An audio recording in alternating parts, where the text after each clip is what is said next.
Thanks, Bhavna, and welcome everybody to the webinar.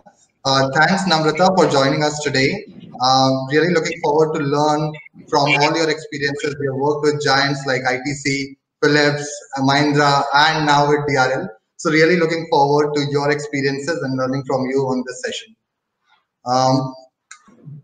What I'll be doing is I'll be sharing my screen and a presentation.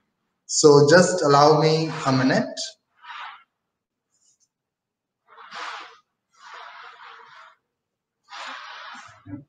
And while we go through this presentation, Namrata, I'll be calling on you to share your experiences and we'll have specific questions for you. And that is how we'll go through the webinar. So just to, talk about our experiences and having powered more than 200 plus leading enterprises, one of the key things that, again, I have seen and also when I have talked to HR leaders across, have observed that one of the key problem statements for enterprises today is performance management. What is the right performance management for my organization? And not only for HR leaders, it is also the burning question for CXOs. Be it a traditional organization or a new age organization, say a Arvind or say a Mintra, be it a sales focused organization or a manufacturing organization, be it a startup or be it an organization that has been there for ages, everyone is really dealing with this question. And we just went back and did some research.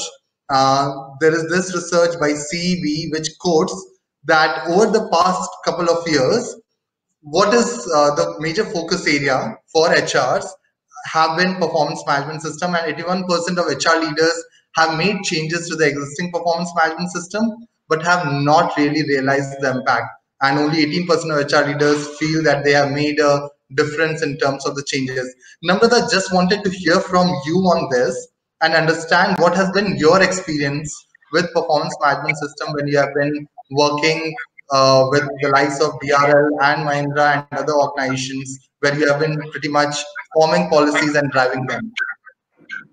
So it's a great question, Himanshu, because the experiences have start varying with time and performance management has started evolving. I'd like to go back to what you mentioned in your slide on the objective of performance management.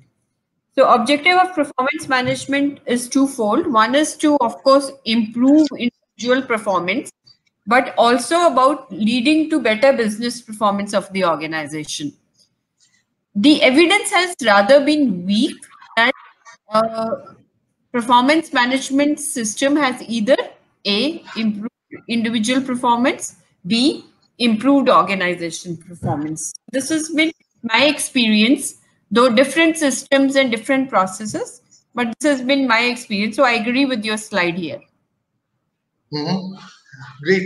Namrata, just one additional question. And while we were researching on this topic, and what we really found is we have been doing a tug of war between accountability and development. And if you look at this particular slide, primarily what has happened is over a period of time, earlier when we started, the first time when US military really started the merit rating system, the prime focus was on differentiating basis the achievements and putting accountability. And then there was a push towards development where when there was a lag in the talent supply chain, people were really looking to develop talent within, the whole focus of performance and the primary objective shifted to development. And over the recent last decade, and starting from 2011, when Kelly Services dropped appraisal system, post-ranking system went away, there has been a lot of focus towards development. Again, from this perspective, how have you seen things changing for traditional organizations, especially for Dr. Reddy's and Mahindra and likes of those in your experience? So Himanshu, I hate being labeled as traditional organization. I think we are more progressive than traditional, but in any way.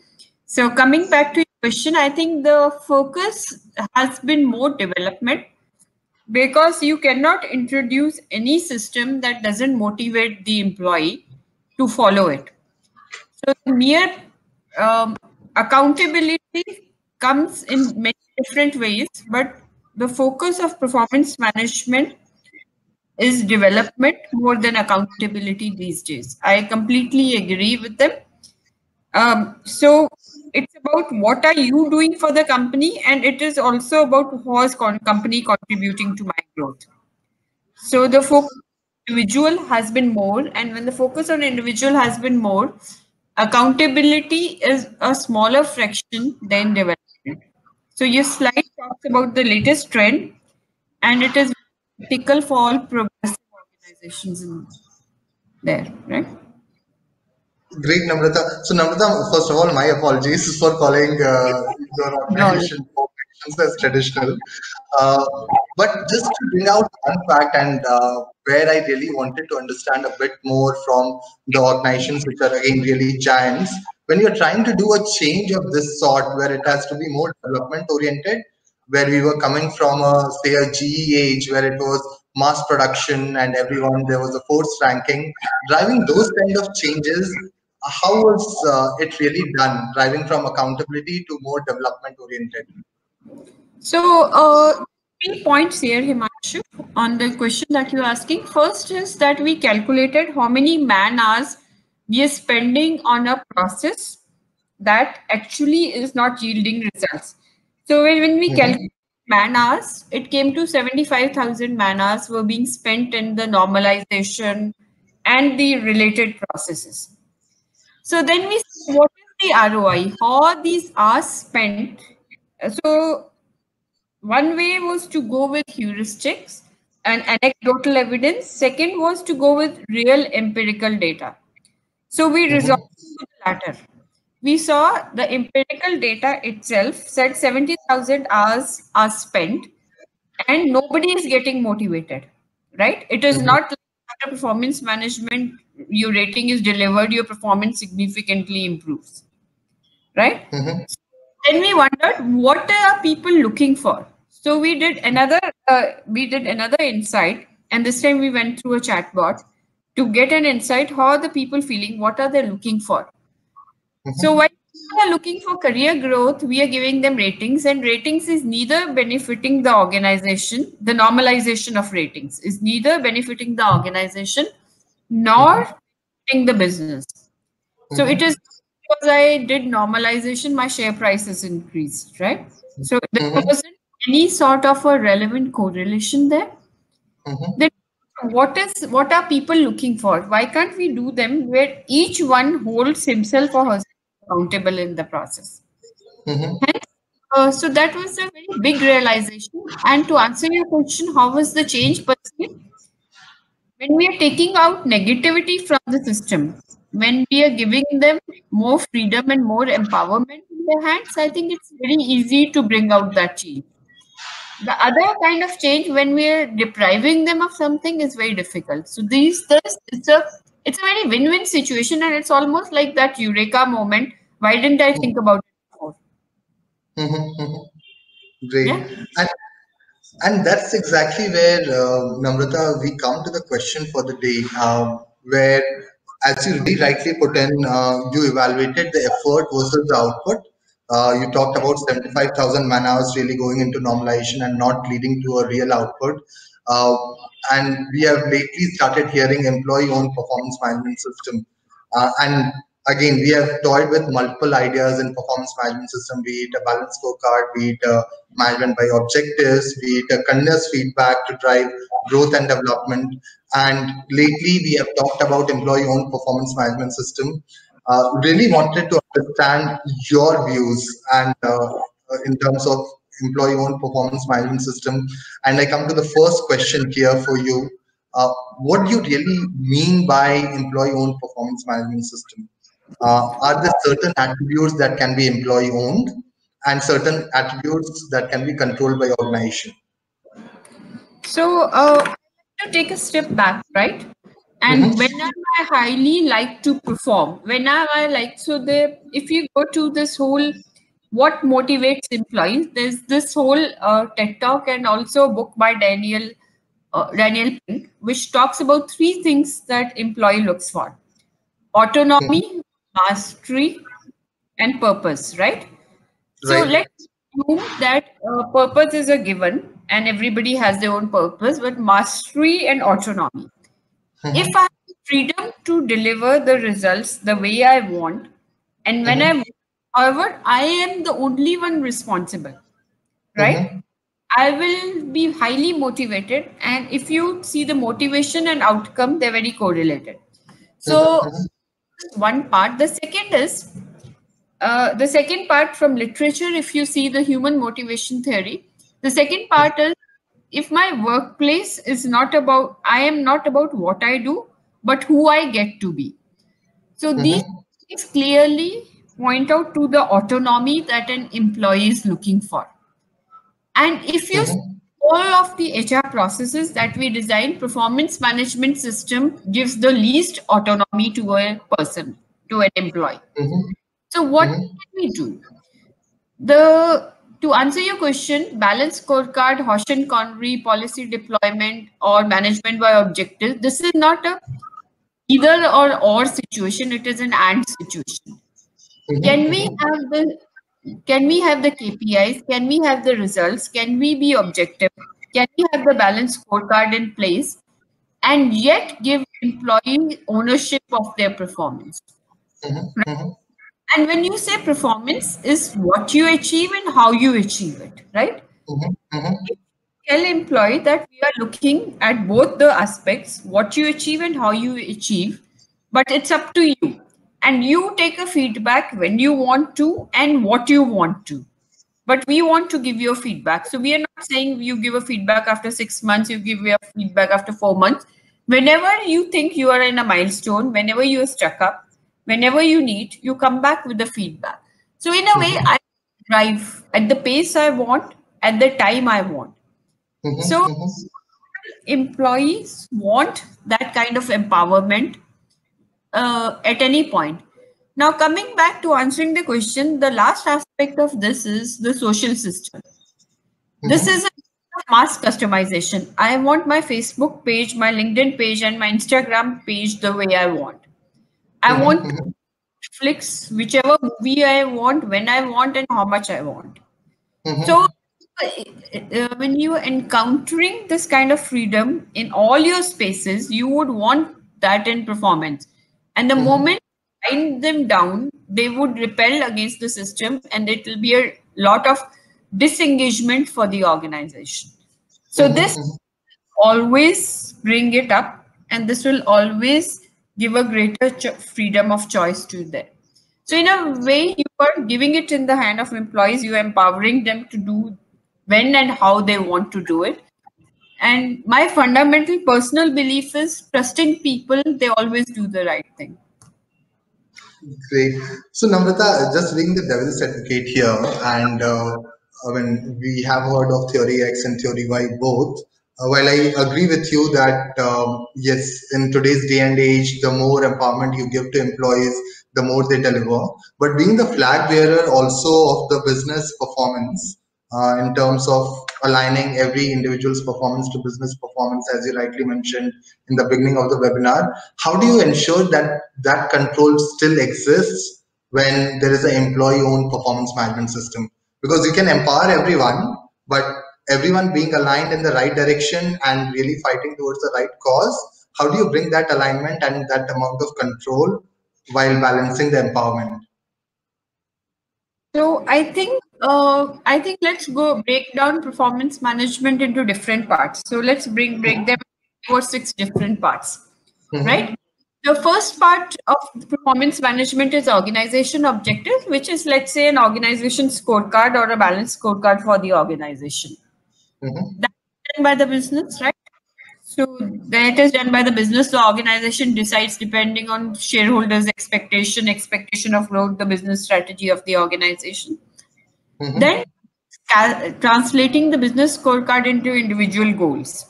Goal setting process is not as democratic as we would like because the organization objectives are being set. You have a role to play, and therefore you have the KPIs, and you agreed to play that role. There are KPIs associated with that goal.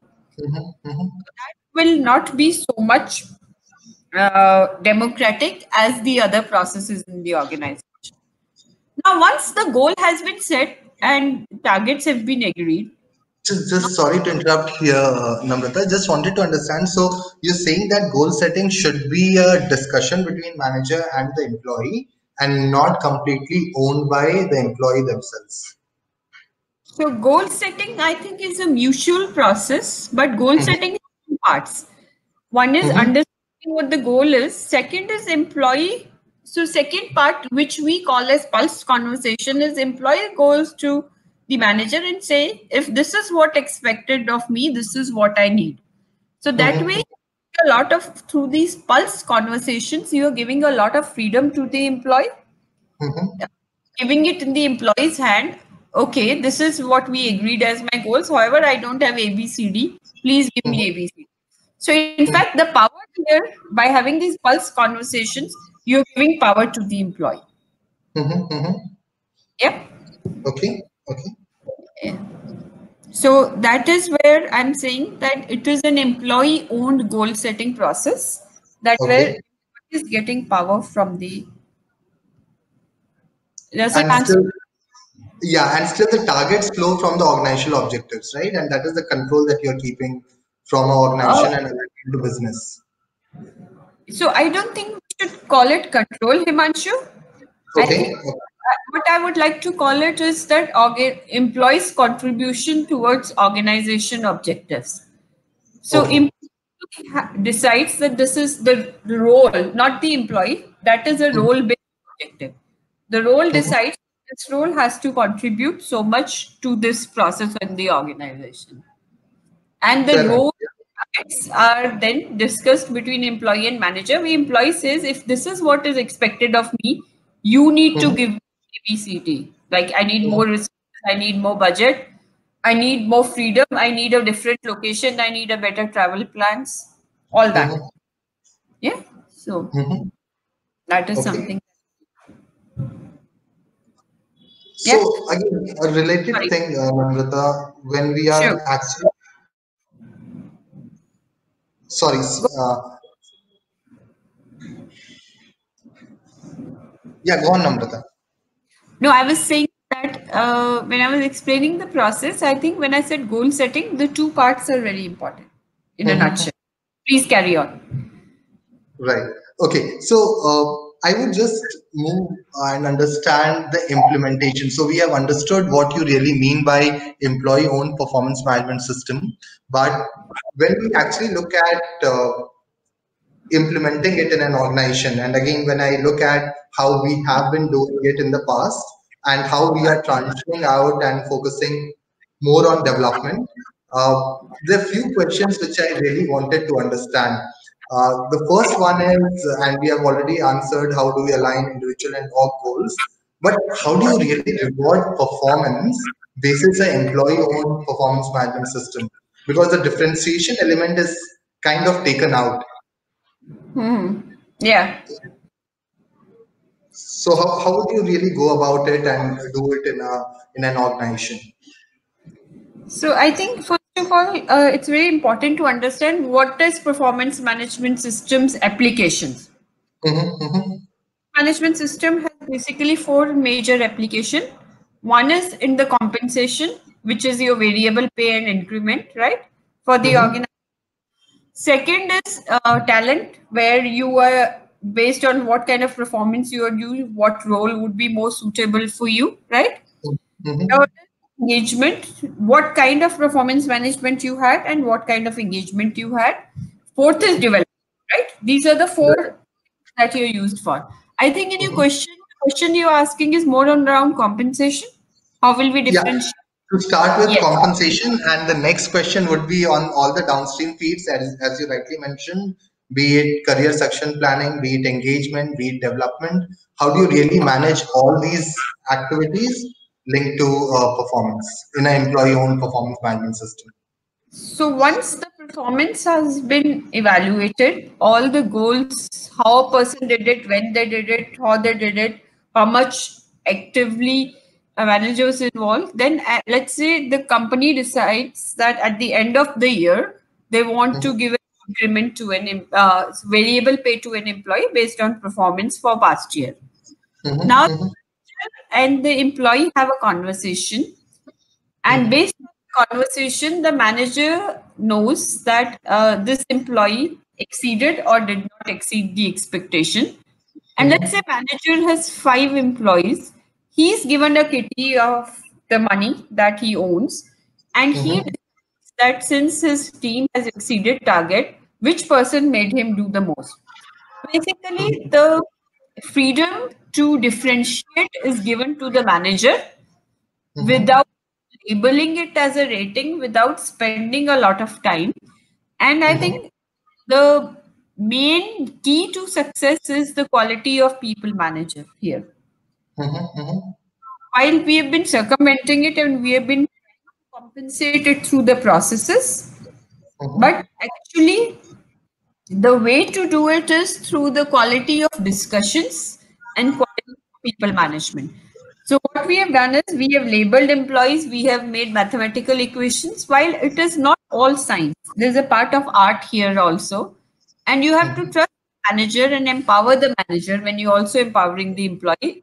In the end, manager is an employee, right? Mhm. So Mhm. freedom to the manager, not to be given a formula, but to make a decision that to compensate his employees, his or her employees. Yeah. And I think you have hit the nail on its head, Namrata, when you say people management is key and core. Uh, Then again, help me understand from your experience, how have you really been able to achieve it? Because the major challenge I have seen across organization is they do a lot of training for managers on performance management, how to give feedback, and how to really manage, say, a employee own performance management system in terms of continuous conversations, continuous feedbacks. But are not being really impactful and again result oriented. So how have you really enabled your managers to do it? Are there any secret, is there a secret sausage, so to say, if you can share Yeah. that with us? So, three important things, Himanshu. The first one here is that you need to have a continuous sensing tool in the organization, which actually senses whether managers are actually having the conversations or not. Because Mm-hmm. manager not to have a conversation, it would be very easy. Initially, to manage the change, you would have to have the sensing conversations, sensing checks and balances to see that the conversations are having. Second, which is Mm-hmm. more difficult thing for my function, especially in HR, is that letting go. That this process Mm-hmm. is owned by the employee and by the manager, and HR doesn't have to give them formulas and HR doesn't have to control it. The moment managers know that they are accountable for the performance of their employees, they need to have the conversation, they need to set the goals, and they need to inform it. Traditionally, in an organization, what used to happen is somebody used to get a rating and said, "Oh, I gave you a better rating, but HR made me do normalization." That conversation is out of the table. That conversation is not putting up. Second is the end product is that employee gets development inputs and a career discussion is held. So when you focus Mm-hmm. on my career, it takes away all the negativity from the discussion and it turns out to be future focused, um, positive, well-intentioned discussion in the organization. So this is really helpful. These three things I think have played a great role in the organization to see. Quality of people managers, and I want to spend a minute here. I think Mm-hmm. what is defining what is in it for them. Why people management is not everybody's thing. So you need to have a lot of encouragement and a little bit of consequence management. For example, my sensing tool is showing red at many areas, right? Mm-hmm. That for a manager. Then that kind of a conversation needs to be also important. When you're managing, Mm-hmm. take a little bit of consequence management would help. But my personal belief is things come with a great sense of encouragement and a great sense of recognition for good people management discussions between the manager and employee. It really makes your playing level playing field so much easier and so much easier to implement. You can't change your managers overnight, but Mm-hmm. you can encourage and reward and recognize the right behaviors. and to have some sort of a I won't say a greater consequence, but some sort of a consequence management in place if it's not happening. For example, one of the things would be that if I'm getting a lot of reds for a manager who's not having a discussion, maybe it's a good idea not to give him people management responsibilities. Maybe, perhaps. So, when I really like the statement you made, Namrata, when you said you can't change your people managers overnight, but you will have to recognize and reward the real behaviors to ensure that this culture is built in the organization. And that is where I just want to understand from you three tips for the people who have joined us and someone who wants to shift from a traditional performance management system to a more employee-owned performance management system. As a starter, and I take the first point will be recognize and reward the right behaviors in people managers. But what would be the two other starting points for people who are trying to shift from a traditional performance management system to a more employee-owned performance management system? The three things that worked for us for change management is that business ownership, it is very traditional and cliche to say, but when you're introducing the new performance management, HR doesn't need to do it. It's a business who needs to go and introduce that. Mm-hmm. Once the buy-in is there, the business should go and introduce there. A second thing is the IT system. The IT system should work for you. So if Mm-hmm. you have a great process but a bad system, people are going to hate you for it. So the system should be flexible, the system should be configurable, and Mm-hmm. the process will may also call for a new system, sometimes traditional system. Don't do it. I know it's the last thing which I thought will really work is the process should take care of it. It should not be people dependent. For example, regular pulse checks should be configured in your process so that you Mm-hmm. know that now the time has come to do pulse checking, and now I do not need to go. Now I don't need to go and ask somebody to do something. Um, the last thing is that the empowerment and freedom and the removing of negativity has to be well campaigned and publicized. For example, we started a campaign, and I just want to give you an idea. We started a campaign called Right to Feedback.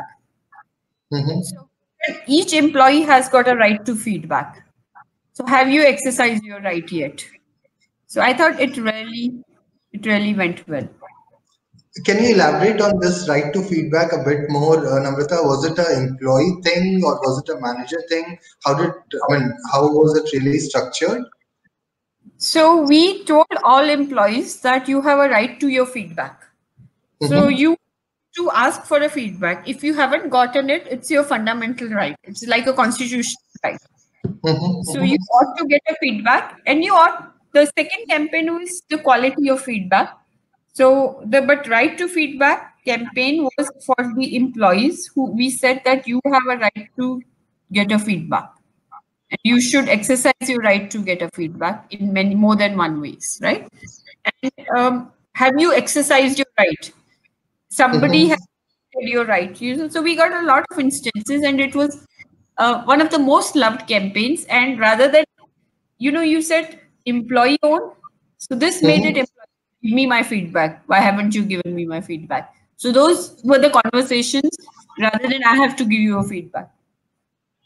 Great, great. Really, one great takeaway for me, Namrata. Right to feedback campaign. I'm just trying Thanks to for convince you. I'm just trying to convince you about how progressive we are. And Namrata, I am convinced. I Okay. apologize for my the use of the word. Yeah, I apologize for that, but I'm convinced No, no, nonetheless. just So, yeah. Namrata, and before moving on, I just wanted to ask one question, and that is more like the elephant in the room, which many of us do not address. But I just wanted to take your opinion and views on it. We have talked about multiple times delinking rewards and compensation from performance management system, and that is where when really the tug of war is between accountability and development. What is your view? Can we at some point of time de-link performance management and rewards, or in your view, it should coexist and it will coexist?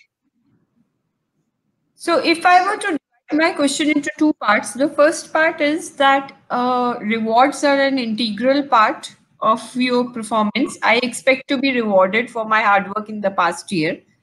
But the second part is how would I be rewarded for future? So, here's the thing I want to say.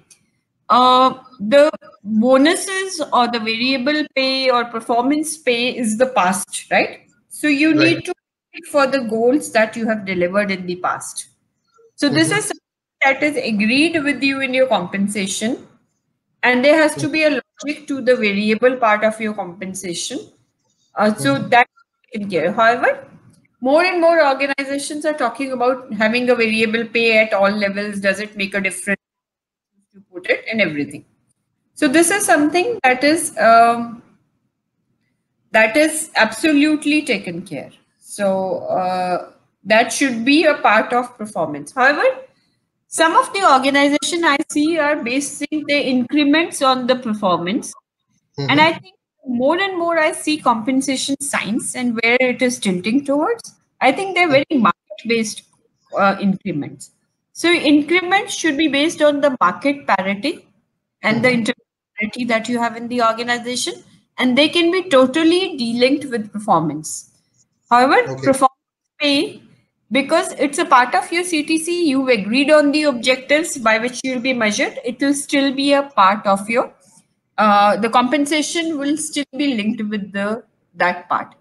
So future compensation will not be linked with the performance pay. Past compensation, which I promised to you in the past, would be linked with the compensation. Okay, great. So, Namrata, again, I wanted to understand from you, and we talked about business objectives right up front. We have seen, again, in my experience, I have seen organizations when they say they want to move to a more employee-owned performance management system, people talk about greater employee engagement. I have heard multiple of my clients talking about, say, employee taking a BHAG target. They're taking larger targets than what have been given by the organization, and hence driving organizational performance. What, in your view, would be the real metrics to measure whether employee-owned performance management system is succeeding in an org or is not so much of a success? Uh, Himan, I got a little lost in the question, so I'll tell you what I am answering, and then you can add the second part. Okay. So I'm saying that how do you know that employee-owned performance management system, the targets are in line with the business objectives and are stretched enough, right? Uh, so yes, that is one part of the question, Amrita. But what I Mhm. really want to understand is if, for example, we have a traditional performance management system and we want to empower our employees a little more and we want to move to employee-owned performance management system. And when I say we, it is an organization. Uh, how would it measure whether the movement to an employee-owned performance management system is really bearing results? Is it Oh, basis business yeah. performance? Is it basis employee engagement or something else? And how have you experienced it? So I think it's a very good question. How would you measure the effectiveness of the system and also the efficiency of this? So, Right. so first is that you can. What I would suggest organizations do is they do a pilot with the BU. Mm-hmm. So to fire bullets before you fire cannonballs, right? So Mm-hmm. I first thing is to do a pilot. Let's say you take a small part of the business. Let's say you take the retail business and you say this is how we are going to drive it. Mm-hmm. See whether the business objectives have been met or exceeded Mm-hmm. vis-a-vis other part of a similar organization. So that is the way you measure the business outcomes. Second is, of course, there's an immediate feedback that you take from an employee. That is a lag indicator. Mm-hmm. However, you need to measure around four things here. First is how your high performance feeling. Remember, if you Mm-hmm. do one shoe fit all engagement measurement, it won't work. So are Mm-hmm. high performers motivated to contribute more? That is one Mm-hmm. measurement. Are you able to identify your bottom performers and what you need to do with them? That is the second measurement.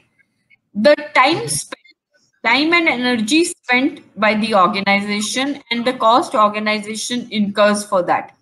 That is Mm-hmm. the measurement. And fourth measurement is your engagement and retention. So these are the four measurements that you should do. But my simple advice is that measure your pilot well. Do Mm-hmm. and measure it well before you go on and launch a big cannonball in the organization. So, and And when we started doing it, just one more example I want. When we started doing it, we did it with we when we did it with most people in the organization, because whether you like it or not, senior management people take a lot of energy in the organizations. Once you get them out of the way, this was a pilot for 200 people. mhm. We did it. Then it becomes very easy because these are the leaders. They've got a buy-in and they'll run for you. And actually, yeah, that's one of the better ways to, in my view, to do it. Once you have the buy-in of business and especially the senior leaders, this will be greatly top-driven and really reinforces. So, Namrata, just another follow-up question on this. I mean, what do you think is the ideal time? Like, one cycle is enough, or do you want to run a couple of cycles before you come to the measurement? Because if you look at the measurement metrics that you said, motivation, engagement, and attention, it is a lag indicator and might take some time to really show the real effect. So, would you recommend one cycle? Would you recommend two cycles, or maybe a couple more? So I would recommend pilot for one cycle, but Mhm, with the pilot, you put your all energies behind the pilot. You communicate it well, you measure it well, you come back with a lot of initiatives, do them, detail it out very well. So pilot mhm, should be run for one cycle, but you once you're convinced your pilot is yielding results, then you should wait for two cycles for the entire organization. So and pilot is extremely important to do, and especially in something which affects all the employees all the time, which employ may affects their compensation, which affects their rating, which affects their self confidence and morale. I think pilot is the answer to doing it. But pilot has mhm, done in a deep dive manner and with a lot of time and energy spent on it, so that you mhm, don't have to do it again. And then retention should be measured over not 2 but actually 3 years of a system. mhm. Uh, the first year you don't know whether it's the system or the external condition. Second year you have a hypothesis, and third year is when you get to test it completely. Okay. Um, so Namrata, just wanted to understand here, and I'm just trying to also go back to the point that you made that you should do a pilot. Did you also get the feedback of the people who participated in the pilot, or was it only lag indicator measures to improve the process as we go forward? So Himanshu, what we did is we did a design thinking approach here. Mhm, And taking a survey of feedback in itself, what we did was we went over design thinking principles and we did deep dive interviews for 3 hours with a lot of people. okay. So also understood, and we had cue cards, and we had when did they motivated. We even lived their life for a day when they got a feedback. We Mhm, went very deep into few people. While it was mhm, not statistically valid sample size, but the insights we had were humongous. For example, mhm, the employee came and told us it's so good that I somebody asked me how I achieved my goals. mhm, mhm, Sometimes when I don't meet a target, they say, "Oh, it's all about outcome. It's not about the effort." But the how part is actually very important when the organizers bring it up. So I think it was really good to do the design thinking and getting a feedback through the design thinking lens. It opened our eyes. It really opened our eyes. So great. think that was very objective way of getting a feedback. While it was not scientific, design Mhm, thinking is not a science yet, or it's not classified as a science. So mhm. yeah. Right. Namrata, you mentioned the real, one of the key success parameters for employee-owned performance management system to be technology. And really wanted to understand the bits and pieces of where technology has helped you in your pilot and going forward, how technology is really enabling you in terms of really making a performance management system employee-owned. So I think technology plays a great part. People don't understand process, but people understand technology. If I were to explain them the process, it'll take me years. But if the process is systematically run through technology, I think Mhm, the technology people use has to be mobile enabled. So you cannot have a technology on a desktop while they mhm, use Instagram on their phones. So mhm, technology to be, I think technology is simplification. In olden mhm, days, when SAP used to be the king, right? We did mhm, everything on SAP and people had to spend days and days learning technology. So mhm, technology has to be intuitive. And in my mhm, view, the UX part, the user interface, mhm, is the key, right? mhm, Simplification is the key, but user interface is the key. So there mhm. should not be any extra features. There should be just what an employee needs. It should be that simple. It should be yes or no. And imagine if a feedback was drop down of 20 statements and you could pick up a statement that fits the best, or if you want to write it, you could write it. Mhm. Everybody would give a feedback. Everybody would give a feedback. Remember when Uber asks for a feedback if you've been overcharged or has been cancelled, they give you multiple options. Yeah, It yeah. should be as simple as that. So I don't need to be trained to use Uber. I don't need to be trained to use Instagram. I don't need to be Mhm. trained to watch Netflix. Why should I be trained on a system? It has to be that simple. And I strongly advocate mobile enabled, great user interface, all these qualities. A lot of design principles have to go in. Completely agree with you there, Namrata. One thing that again we have been focusing and we have been talking multiple times is mobile-enabled systems, especially when we talk about continuous check-ins, like a Yeah. continuous feedback. It has to be mobile-enabled, and again, you know that there are multiple things coming in, especially with voice-enabled feedbacks, so that you don't have to type in and all of those. But I have just one disconnect here, Namrata, and I just wanted to understand your perspective. And we have been hearing this a lot in terms of how simplified Uber can be. And while that is the aspiration, one of the questions that we always have in mind is that performance might be a little more complicated than giving a one-line feedback, and hence we should give that flexibility and not a drop down. But really want to hear your views a little more on, how much should you control and guide someone versus giving them the openness to express whatever they want. Because also, we are a believer of the nudge theory. We don't want to nudge people on performance and rather let them give open feedback. So, wanted to hear your views around this.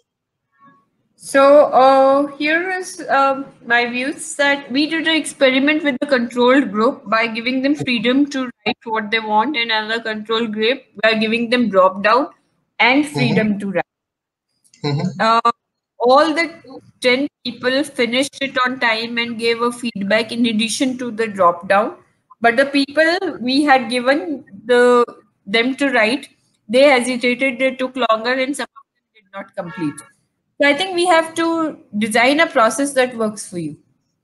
So if the mm-hmm, process is working, if it is complicating the whole things, so you should also give an optional if you want to add anything, but a drop down and the freedom is greatly respected. And if you okay. ask my all Asia colleagues on the chat how much they have to run over people to complete their appraisal, to complete their goal setting, and employee doesn't fill up, and then they don't do it in the system. So system has to mimic real life, right? If I'm having a Mm-hmm, conversation, if I can put something there, it works, right? When you call up a bank, mm-hmm, sometimes you can't get to the operator, you have to go to the machines and machines, and we do right. that. And performance Mhm. Mhm. more simple. I don't agree with you that it's complicated. It's much more simple Mhm. than the ride. Mhm. Well, you give a feedback, then there is a drop down. Do you want to give a compliment? Then they ask you what you want to write, right? Mhm. Why Mhm. can't life be as simple as that? I Great. love And Uber. You and I you love asked a Uber. very, no, I do love Uber and Ola as well. I love both of them. But actually, you brought a very good point, Namrata. And while we have not touched on that, I would like to end my line of questioning with that. You mentioned that HR and HR, I mean, all of us have to really follow up multiple times from with business to get things filled up and done. How do you see, I mean, I think employee owned performance management is one step in that direction. How do you see that thing really changing, where we do not have to follow up and things happen on their own when there is an employee owned performance management system? So I think it will take a while for things to change. So you cannot have this whole country club culture where it's like you do what you want, you go what you want, but in the end we have to make profit, right? So I think Right? you sensing thing in between to check how it is going. So you need to have continuous sensing, and your Hmm. sensing mechanisms have to be multifold. They could be people, they could be short surveys, they could be mobile enabled, they could be a back-end data analysis. So the sensing for the pilot actually helps you a lot. So if you put sensing checks in place, whether it's happening or not, and you have time enough to take a corrective action before the damage is done, I think it works for the first cycle, for the pilot cycle only. Hmm. Yeah. Great, great. So that's all from my side, Namrata. I would like to call in Bhavna. Bhavna, you can begin to take over. Thank you, Himanshu. Thanks, Namrata, for sharing such great insights. We will now be moving on to the questions from one of our attendees. So, taking up the first question for the day, we've got Manpreet. She's asking, how do you, if you can share a few tips to make performance management systems more employee driven, specifically in the manufacturing units? So in the manufacturing units, the difference here is that employees don't own computers and laptops. But the good part is, I've seen 90% of the employees, no matter what level, what location, even shop floor workers have a smartphone. So, and sometimes smartphones are not allowed inside the manufacturing unit due to regulatory and other constraints. So what we do is we put a half an hour specific for performance management where people can go across, and we shorten one particular shift on one particular day to 7.5 hours to do this. The other thing that we do in manufacturing unit is that we give a lot of kiosks. We have a lot of kiosks, and we give them the freedom to do it. So in manufacturing unit, we try to make it less cumbersome, less time consuming for the employee, and more freedom. And the last thing we've seen is the local language really helps for shop floor workers. So whatever system you use, you convert it into a local language interface so that it really works for you. So to cut a long story short, first is mobile as much as possible, smartphone enabled. Second is kiosk. Third is finding time from the shifts so that the production doesn't suffer. And fourth point is explaining to them in the local language. So these are the 4 points that work in a manufacturing unit. Okay. Thank you, Namrata. I believe the next question is for you again. You did mention about sensing tools. So we have Supriya. She's asking, can you share some of the sensing tools that you've used in the system? Yeah. So sensing tools,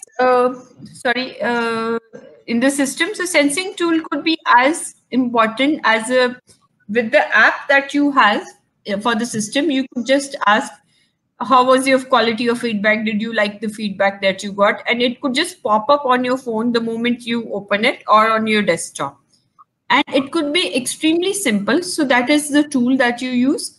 Or we have a QR code where you could scan and talk about it. This is technology enabled. The third is in a manufacturing unit, we could just have a random check over lunch table, like how's it going and how's it going. how's the feedback quality and how's it coming up. But the most important point is that using technology and making it so simple that each employee can use it without being threatened.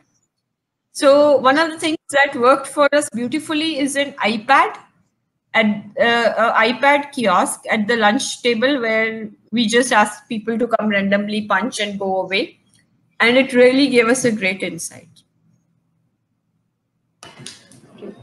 Thanks, Namrata. Himanshu, would you like to add something here from a technology point of view? What are some of the sensing tools that people can use in their organizations? So, from a sensing tool perspective, and again, I'll talk about Darwinbox itself. When you look at any of the methodologies that we use, you can actually circulate a continuous feedback. You can actually roll out a survey. You can do a pulse check. So there are questions that can be popped up to employees where they can respond and say, "Hey, this is working great or not." We have something called Vibe, and you can use that to understand how things are going in terms of conversations. In terms of if you're using, say, a continuous feedback, you can always pull out reports on how many people have done check-ins, how many people have not done check-ins, and really understand. And that is what Namrata was talking about as well, that we need to keep a check of how many managers have done check-ins, how many have not, and then maybe do a reinforcement in some other way. So Darwinbox enables that, and I'm very sure certain HRMS tool which are really modern and future focused will help in this. Thank you, Himanshu. So we have a series of questions waiting for more answers. So the next question is, how can we coach baby boomers, like managers, existing managers, to become more open and accepting to the more employee-owned performance management system? Actually, it was a lot easier than I thought it would be. I thought it was, honestly, I thought it was a cakewalk when the enormity of the problem that we thought what it would be and how it turned out to be. So nobody likes to give a bad news. And if the baby boomers are up there in the organization, they would hate it just as much. So what you're doing is you have to define, number one, what are the benefits that they'll get. Second thing is use of systems. I don't think baby boomers have a specific problem with using the system. I have yet to see a baby boomer, including my dad, who doesn't use a smartphone. So I think they are all using smartphones and at a greater adaptation than we would have thought they would. So once you give them, you simplify life for them, and you take away the conflicts and hard components. I think the communication has to be customizable to what is in it for them. Once you do it well, and that is another thing I wanted to say, we don't have to do carpet bombing. We should do nuclear strikes. So we have to tailor our communication to baby boomers, tailor our communication to Gen Y, millennials, that we do what is in it for them. So once you do that, that comes out as extremely helpful. And I would just like to add over here, and Namrata very rightly pointed. Even in our implementation, we have not seen such adoption challenges from baby boomers. Yeah, there will be a certain percentage of them, but in fact, they are more excited about it. They want to use it. In fact, it sometimes feels that they are there to prove that, hey, we are not traditional, so to say. We want to use and we want to prove the system. So we have seen adoption from baby boomers much more, in fact, and more questions, more excitement from them than the millennials, so to say. Yeah, agreed. Could not agree more.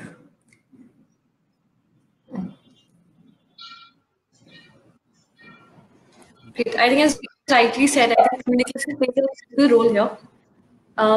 Great. So we have the next question from Siddharth. Siddharth wants to know, what solution would you propose to maintain the spirit of performance management systems, especially now that the systems are based on shared goals? It's a very good question, where the shared goals between manufacturing and R&D, or manufacturing and that. So what we solve this problem is through something we call as hurdles.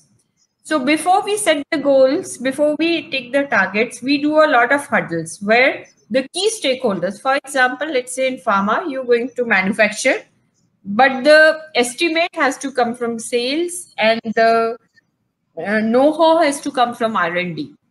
So what we do in such case that we create something called as huddles.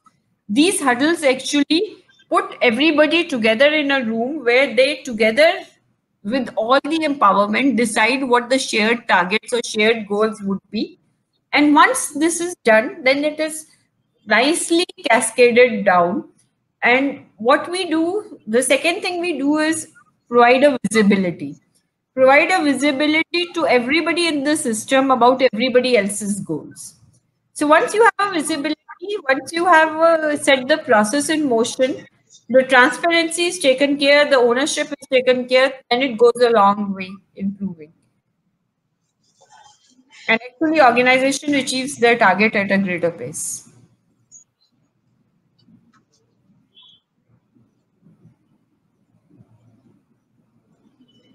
Perfect.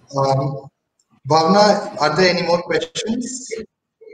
Yes, so I think we'll take just one more question for the day. So Supriya has another question asking how are the concerns of a biased feedback addressed in the employee-owned performance management system? So I think biased feedback is addressed. So, for example, there is always a reviewer.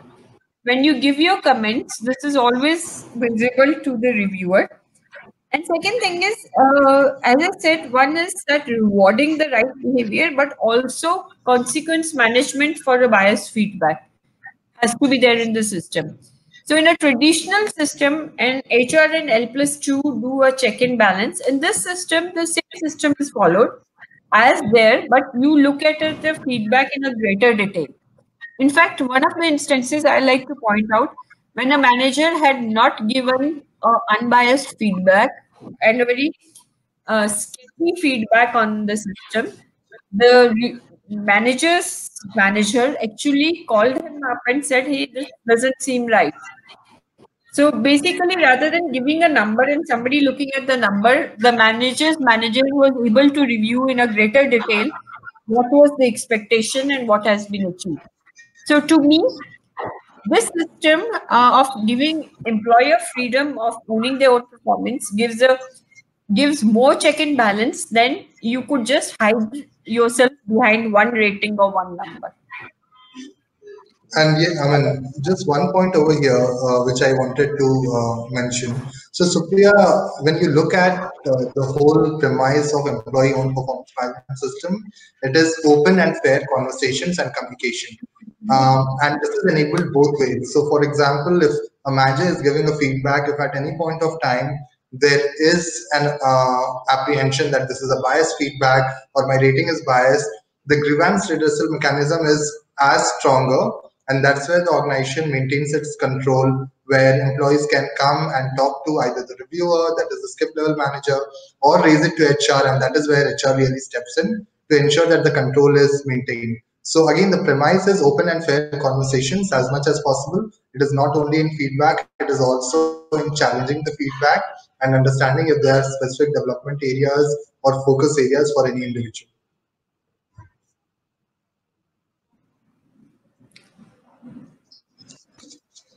So Bhavna, I'd Thank you. just like to take a minute.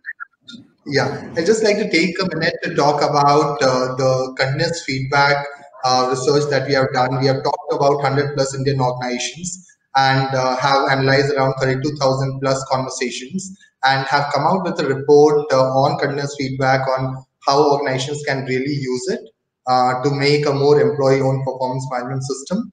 The report is available both on our website and request you, Bhavna, to paste the link of the particular report on the chat window so that people who want to go and download can download it.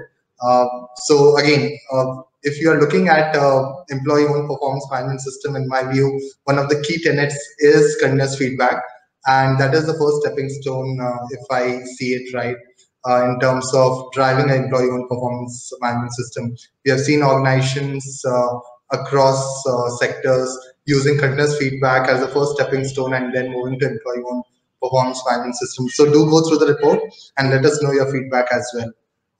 And also from my end, I just want to thank you, Namrata, for your time and insights. It was a great learning for me, and I'm very sure for all those who have joined in, it was a great learning. Thank you. Thanks, Namrata.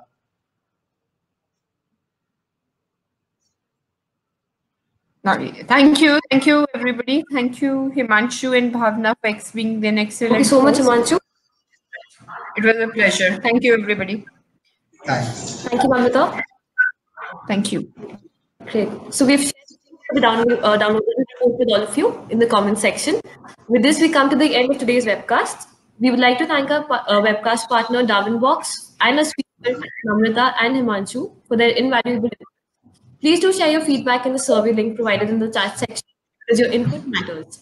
Stay tuned for many more exciting sessions. Thank you and have a great day ahead. Thank you. Thank you.